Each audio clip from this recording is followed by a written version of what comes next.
Well, we are here with Timo Vuorensola.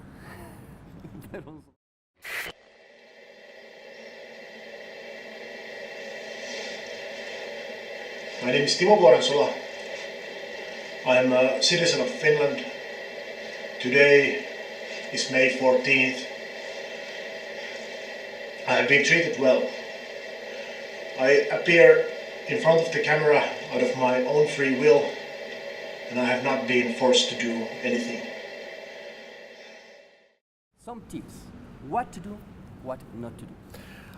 In general, I would say that yeah, it's a long time, and when you're doing something with crowdsourcing, you have to give it time. It doesn't happen overnight. There is no way to sort of rush things through.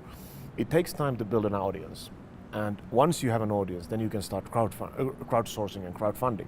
But before that, you can't. So you have to build an audience. So do's and don'ts, I would say that give it time, don't rush it.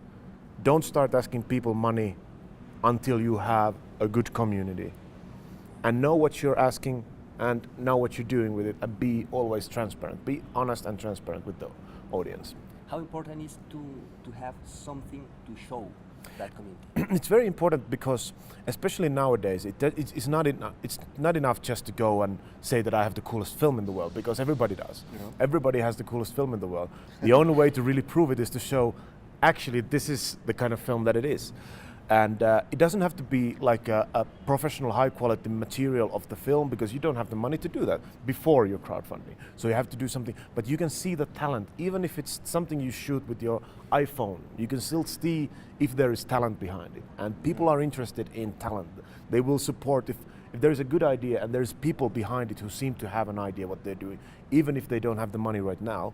That's the whole idea of crowdfunding. You get money from the crowd to realize your dream. Sort of, it used to be a very typical thought up to 10 years ago, even 5 years ago, because we identify science fiction as something that is made by big Hollywood blockbuster. Exactly. It's like Terminator 2. It's like Prometheus. It's these big films. But science fiction is much more than $150 million.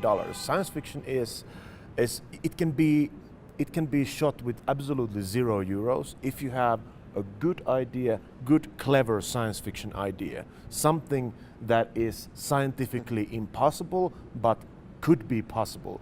And then you create a story around that. Even a time machine, even a man who goes back in time 20 minutes. You can shoot it anywhere, you don't need special effects. But that's science fiction, because it's impossible by science, but it could be possible, and then you make a story around it. But when you go to like typical what science fiction people think, what people think about science fiction is usually spaceships and explosions and visual effects. Even that is nowadays much more cheaper to do, much more easier to achieve, because programs are cheaper, people are more experienced, they do it for free, for fun. They've been learning all their lives to do visual effects. The Pele audience about the Iron Sky.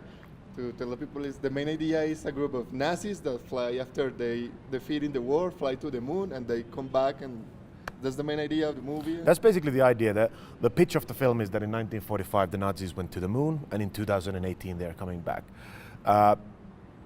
The interesting things about it is first to go into the Nazi society. What happened in the 73 years on the dark side of the moon? They've been completely isolated. They didn't have anybody to fight. What kind of a society builds up in there? And once they eventually come back to Earth, which has completely changed, and the Nazi propaganda says that that the communists win the war, and that it's a terrible barbaric place. But when they come to Earth, they see it's actually pretty okay. It's not perfect, but it's much different than the Nazi propaganda is saying. So how do these people who've been living all their life believing that this is like some barbaric communistic, like a huge Russia, the whole world, and they come and it's like they find the varieties and different kind of people and different kind of ways to think, and they find the technological advancements, how they treat with that. And eventually what happens when the Nazi army, which we've been building for the 70 years on the dark side of the moon, their war machines, when they finally decide to attack Earth. And it's old technology. Yeah, it's big, it's special technology, but it's old. They haven't had any technological advancements since they went to the moon, because there's no outside forces to give them. So they've been just building up what they had back then. So they have big tank-like spaceships, but they are very slow and old. So the fight between high tech and old tech is interesting, and it's massive, and it's explosive, and it's really fun. It's good fun to make a. Staying with Nazi and crowdsourcing, there is a Nazi vision in crowdsourcing. Well, Nazi vision itself is. Oh. I wouldn't say that it's the Nazi vision, but what if you? Democracy doesn't work. Sorry. Democracy doesn't work. That's one thing what I believe in crowdsourcing, especially if you're doing crowdsourcing for creative work. It's not a democracy. It is a dictatorship of a kind. Yeah. It's not, we're not killing anybody, but still, it's a dictatorship. I decide. Yeah, I decide what goes into the film or what doesn't. But again, it's a huge difference to have that in politics and have that in artistic creation. But yeah, it's you would say that it's a strong dictatorship because you gotta have one guy who's leading the whole thing, and all the people who are contributing, they are contributors, but they don't have to say what the film itself is going to be. And some of one have egos. Sorry?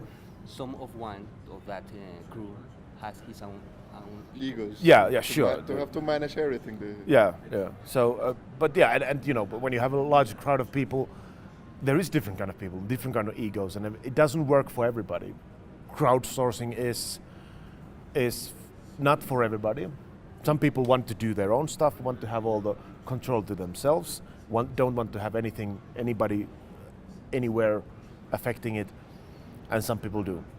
For me, it's natural. I've done that all my life, more or less, so it's quite easy to work with somebody who is, with a lot of people, still knowing what I want and still sort of running the show, but still being able to listen to other people, and I think that's always there.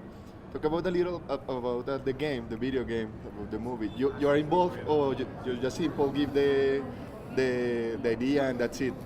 The basically, with Iron Sky 1, yes, we did that. We basically gave out the IP for the game company to do a game of their own. They did a space battle game. Iron Sky Invasion is the name of the game. But we didn't have basically anything to do with the production of that game. With Iron Sky sequel, the next Iron Sky, we're definitely, I believe, in a very wide transmedia approach, which means that we will have computer game, we will have comic book, we will have mini web series.